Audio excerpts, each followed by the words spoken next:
The fleet hung in black silence beyond Neptune. Cold, endless space pressed against the hulls like a held breath.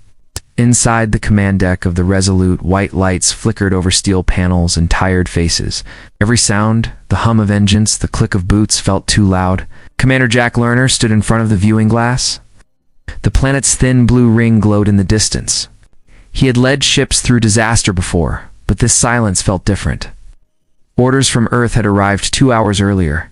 Stand down, maintain blackout, ignore all transmissions. No explanation, no comfort. Lieutenant Mara Ortiz broke the quiet. "We got another signal ping," she said. "Same source. Same code structure." Lerner looked over. "Confirm origin." "It's from beyond Neptune's dark zone. Distance vector points to where the Third Fleet vanished 20 years ago." That name brought a chill to the room. The Third Fleet was supposed to be gone, destroyed after the Martian uprising. No survivors. No wreckage. Captain Elias Ward, broad and sharp-eyed, crossed his arms. "Command already said." "Ignore it," he muttered. "You want to bring a ghost ship on our heads?" "It's a human signal," Ortiz said. "Our code, pre-unification pattern." "No way that's chance." Lerner kept still. The air smelled faintly of ozone from the comm relays. He had followed orders his entire life, but every instinct told him this silence from Earth meant trouble. He turned back to the glass. A faint ripple of distant light passed across the stars, like something huge had moved in hidden darkness. Commander Ward said, voice low, "We stay dark." "Those are standing orders direct from Central Command." Lerner nodded but did not look at him. "And if Command's wrong?" Ortiz met his eyes. "Command doesn't go silent without reason. Either they lost control or they're hiding something." Ward slammed a palm on the console. "You're talking mutiny. I'm talking survival," she said. Tension pulled the air tight. The Resolve's crew kept their heads down, listening, pretending to focus on their screens. Lerner felt the weight of 1,000 eyes that wouldn't meet his. People who had fought, bled, rebuilt this fleet. Soldiers who trusted him not to get them killed over ghosts. "Until I say otherwise," Lerner said, "we hold position. No weapon locks. Keep sensors passive." His voice steadied, but inside his chest the churn refused to stop. "If that signal speaks again, I want to hear it first." Minutes crawled by. The ship drifted, lights dimmed, engines pulsing in quiet rhythm. One by one, the stars seemed to fade behind a thin mist. It was not fog, it was static, like a screen losing signal. Then the comm control cracked open with a faint whine. Ortiz straightened. "Receiving internal echo," she said. "Repeating transmission? Origin?" Lerner asked. She swallowed. "It's from inside our ship." The voice came through the static. Familiar. "Comm Jack," it said. "They're already here." The alarm stayed silent, but everyone felt the pressure. The voice from the comm replayed in tight loops, low and steady. Ortiz killed the channel, but the echo still seemed to hang in the air. Her neck was slick with sweat. No one spoke for several seconds. Lerner turned toward the crew pit. "Run a full diagnostic on internal comms." Technicians scattered. Screen after screen lit up with red status lines. "No trace of intrusion," said one. "No breach in encrypt layers," said another. None of it made sense. Ward stepped closer to Lerner. "That was your voice. Your exact tone. Same modulation." "How the hell does a recording come from inside our ship?" "I don't know," Lerner said. "But we find out before the crew starts panicking." The Resolute drifted through the dark, every light now dimmed to combat gray. Outside, the wreckage of the exploded frigate still floated like ash. Inside, tension pushed every heartbeat faster. Ortiz checked a smaller terminal. "Commander, the silence order was logged under your own command key. It was preloaded into fleet systems before we even left Earth orbit." Lerner's face hardened. "So they planned this." Ward shook his head. "That would mean Command expected us to go dark. They don't cut their own lines without a reason." The deck vibrated. A low pulse ran through the floor panels, rising into a steady hum. One of the operators spun to face Lerner. "Sir, receiving a secondary data packet through backup channels." "Block it." "Can't, it's coming from the deep burst relay. It's an internal schedule update." "Read it." The crewman's mouth went dry. "It's an execution order. Classification red. It lists every officer aboard. The hum stopped. The lights flickered once, then steadied. Ward whispered, "Execution order for what crime?" "No charges listed," Ortiz said. "Just location coordinates and authorization strings." Lerner stared at the text. Every crew member who had fought through the Martian fires was on that list, old comrades marked like targets. He clenched his jaw. It was no longer a signal or a mystery. It was a purge. "Get me a clean feed to Earth," he said. "I can't," Sir Ortiz answered. "All Long-Range arrays have been force-locked." Ward's voice turned dark. "They mean to wipe us out, Jack. The other ships are dead already. They're just cleaning up." The floor shuddered again. A muffled blast rolled through the hull. The crew fell to the ground as alarms came alive at last. On the external feed, streaks of fire flashed across the black one of their own destroyers, breaking apart from the inside. The explosion painted the viewing deck in red haze. Then a new message blinked across every screen. No voice this time, only words. "Commander Lerner. Execute all non-compliant units. Maintain silence." The words repeated 3 times, each repetition slower, as if the system itself wanted him to understand. Ortiz looked at him, her face pale. "Sir," she said, "the order came from your terminal." The ship shook again, strong enough to throw officers against their consoles. Smoke rolled through the vents. Someone yelled that a reactor line had ruptured on Deck 6. The emergency lights flickered red. Lerner gripped the rail and watched the main feed spin with static. The purge order was still glowing on every screen, burning into his mind. Ortiz was already moving, pulling up code strings and subroutines. "It came from your terminal commander," she said. "But the timestamp shows it was sent 5 hours before we got the silence order." Ward stepped closer. "Then someone used your access while we were still in orbit." Lerner turned. "Why use my name?" "To make you follow it," Ortiz said. "To make us think Command was still in control." The deck rumbled with another impact. External sensors showed 2 cruisers drifting dark dead lights across their hulls. Someone had shut them down remotely. The crew watched the feed in silence, faces pale in the red glow. Ward keyed open a side channel to the engineering bay. The line came back full of static and heavy breathing. "Engineering here. We're losing pressure on the lower hull, and someone's locking doors behind us." Ortiz pressed short commands into the system. "It's the fleet operating net." Command pushed a loyalty protocol through the uplink before we lost contact. "It's rewriting access authority in real time." Lerner looked from one officer to another. "Kill the uplink?" "Already tried," Ortiz said. "Signal runs through every ship in the fleet. We'd have to hard-cut power to the array." Ward gave a dry laugh. "Cut power out here and we freeze." For a moment, no one spoke. The words on the nearest screen glowed again. "Execute. Maintain silence." Lerner hit the manual override and cleared it with one motion. The screen stayed blank for 3 seconds, then filled with the same message again. Ortiz's hand stopped above the keys. They're forcing it across internal systems. It isn't from outside anymore.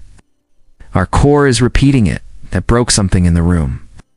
People began shouting. Some wanted to send a distress call. Others wanted to follow orders, fearing Command's wrath. Lerner drew his sidearm and fired once into the ceiling. Metal dust fell like sand. The noise froze everyone. "We are done following blind orders," he said. "There is no command. There is only us. Lock down engineering and armed defense turrets manually." Ortiz nodded and started the process. Ward watched her, jaw tight. "What are you doing, Jack? You open fire on command assets and we're insurgents?" "We're already marked," Lerner said. "If silence is all they want, we give them something louder." Ward didn't move. Then he turned to Ward, an emergency console, and keyed in a new code. The bulkhead doors began to close around the bridge. "Ward, stop," Ortiz shouted. He looked back through the narrowing gap. His face was unreadable.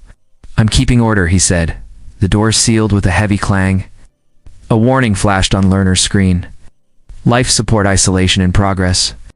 Ward's voice came through the speaker. "No one leaves until you obey the order." The bridge air grew thin. The crew coughed and gasped, eyes wide. The life support gauges slid into the red. Lerner slammed his hand on the emergency lever, but the doors stayed locked. Ward had sealed them from the security hub. Ortiz fell to her knees beside a console, hacking through code with trembling fingers. He rerouted oxygen control to auxiliary decks, she said. Her voice cracked. We've got minutes. Lerner tore open the side panel, pulling out a metal cable bundle. Sparks jumped as he jammed two connectors together. The lights flickered, then a small whir of air returned. Thin, weak, but enough to breathe. Now, find him, Lerner said. They forced the hatch open with hydraulic clamps. The corridor outside was lit only by warning strobes. Bodies of crewmen lay slumped near the walls, unconscious but alive. Ward had used sleep gas to stop them from choosing sides. Ortiz handed Lerner a pulse rifle. Security hub is 4 sections down. We'll have full access to the ship's drones. They moved. Every step echoed. The metal under their boots vibrated from distant explosions. Other ships in the fleet were fighting. Flashes of light outside the port windows looked like silent lightning. A maintenance screen caught Ortiz's eye. She stopped. Look at this. It showed the fleet map. Half the vessels were marked in red, marked hostile. The others still waited under command control. Ward had already sent their coordinates to Earth. He's given them our location. Lerner's jaw clenched. And we stop him now. They reached the hub doors. Locked. Ortiz pulled a cable from her wrist unit, stabbed it into the port. Sparks flew again. The lock clicked open.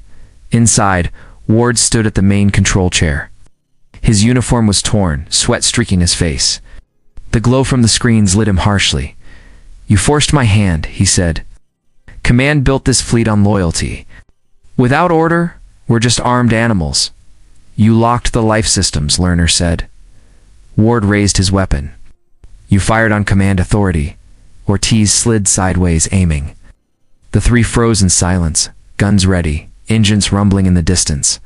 Lerner spoke first. Look outside the window, Ward. Ward turned his head just enough to see the dark glare of thunder outside. Ships were breaking formation, attacking anything still broadcasting command codes. Ortiz fired first. The shot hit the console beside Ward, throwing sparks. He fired back. The blast caught her in the shoulder, spinning her down. Lerner rushed forward and tackled Ward into the wall. The two men struggled, the rifle clattering across the floor. Ward slammed an elbow into Lerner's face. You think defiance is freedom? He yelled. Lerner found the fallen rifle and aimed it point blank. I think silence is slavery. One shot dropped Ward to the ground. The ship shook again, harder this time. Ortiz, bleeding but awake, pulled herself to the terminal. Earth's orbital cannons just went hot, she said. Hundreds of projectiles inbound. Lerner looked up at the screens glowing red. Can't run. Ortiz met his eyes. Then we make them remember us. The screens flashed with warning codes. Outside the windows, streaks of light cut across the void. Each beam marked another orbital cannon releasing payloads toward them. Target lock on the Resolute was already confirmed. Ortiz staggered to her feet, holding her shoulder. Smoke poured from the ruined console where Ward had fallen.